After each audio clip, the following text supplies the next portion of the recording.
रात के 3 बज रहे होते हैं, आप गूगल पर या एआई पर सर्च कर रहे होते हो should I leave my marriage.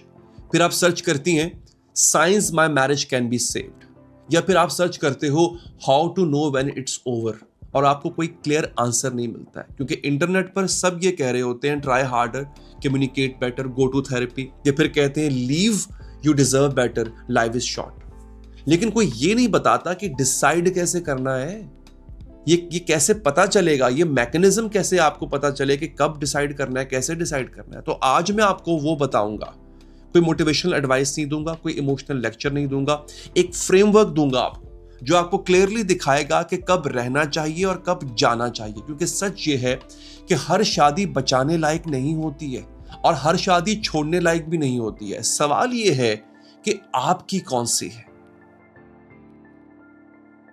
तो सबसे पहले ये समझिए कि ये डिसीजन इतना मुश्किल क्यों होता है।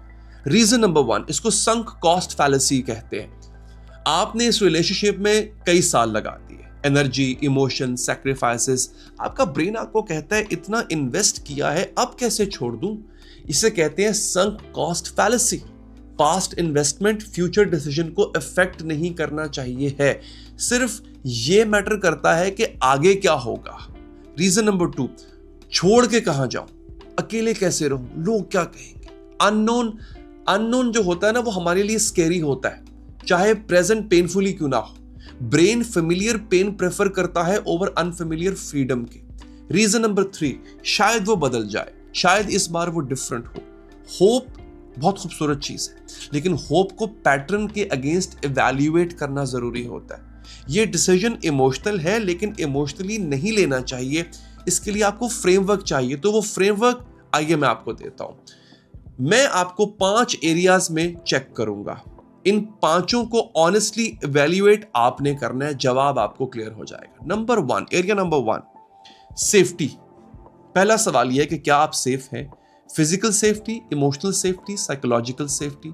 अगर इस रिलेशनशिप में फिजिकल अब्यूज है, जवाब क्लियर है। कांस्टेंट इमोशनल अब्यूज है, थ्रेट्स है, ह्यूमिलेशन है, डिग्रेशन है, आप डर में रह रहे हो, जवाब क्लियर है।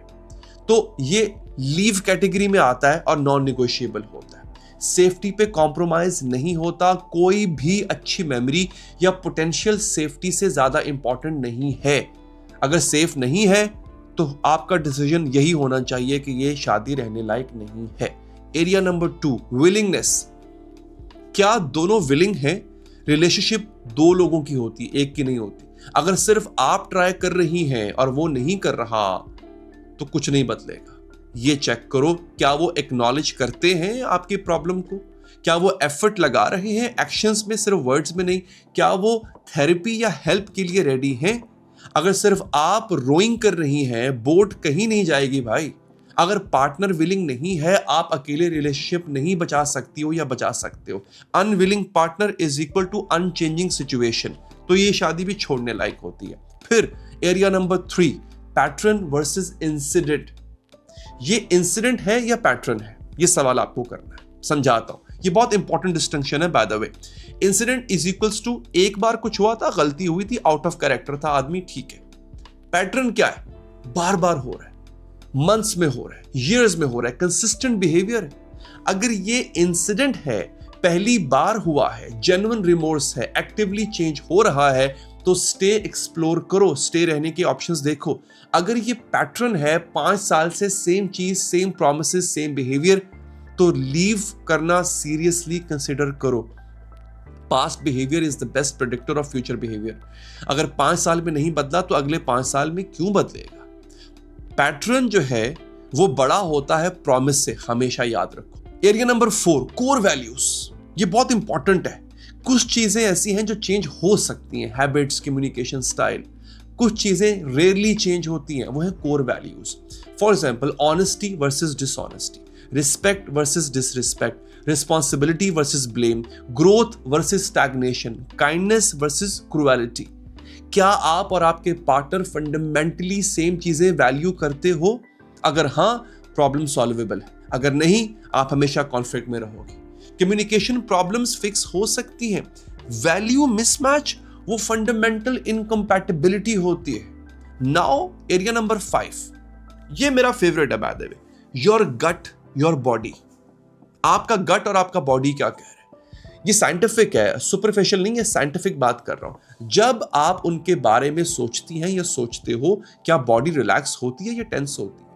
क्या रिलीफ फील होता है या ड्रेडिंग फील होता है आपको? क्या एनर्जी आती है या ड्रेन होते हो आप? डीप डाउन बिना किसी के ओपिनियन के आप खुद जानते हो क्या ये रिलेशनशिप वर्थ फाइटिंग फॉर है, या आप सिर्फ डर की वजह से रुके हुए हो इस रिलेशनशिप में। अपनी गट को इग्नोर मत करो, वो डाटा प्रोसेस कर रहा है जो कॉन्शियस माइंड नहीं देख पाता है। देखो, सेफ्टी नॉन निगोशिएबल, विलिंगनेस दोनों तरफ से, pattern versus incident history matter करती है, कोर वैल्यूज फंडामेंटली कंपैटिबिलिटी होना चाहिए, gut plus body your internal compass. इन 5 का ऑनेस्ट इवैल्यूएशन आप अभी करो, आपको क्लियर आंसर मिल जाएगा। नाउ द क्वेश्चन इज, जो लीव करना कब चाहिए, वो रेड फ्लैग्स क्या होती है? जाना चाहिए आपको अगर फिजिकल अब्यूज है, इवन वंस, अगर एक दफा भी हुआ है तो। ऑनगोइंग इमोशनल साइकोलॉजिकल अब्यूज है, रिपीटेड इनफिडेलिटी, वो पैटर्न है, याद रखो, एडिक्शन है किसी भी चीज की और वो हेल्प भी नहीं ले रहा। कुछ लोगों को ड्रग एडिक्शन होती है, अल्कोहल एडिक्शन, किसी भी चीज की। आपकी सेफ्टी या बच्चों की सेफ्टी रिस्क पर है, वो फंडामेंटली चेंज करने को अनविलिंग है कई सालों के बाद भी। कोर वैल्यूज कंप्लीटली डिफरेंट हैं, आप रिलेशनशिप में अपनी आइडेंटिटी खो चुके हो। ये वो फ्लैग्स हैं जो कि आपने देखने हैं। अगर ये हैं, लिविंग इज बेटर, प्यार काफी नहीं होता, आप किसी से प्यार कर सकते हो और फिर भी वो आपके लिए रॉन्ग हो सकता है। प्यार जरूरी है, लेकिन सिर्फ प्यार से रिलेशनशिप नहीं चलती है। तो अब दूसरी तरफ, कब रहना चाहिए और कब और उस पर काम करना चाहिए।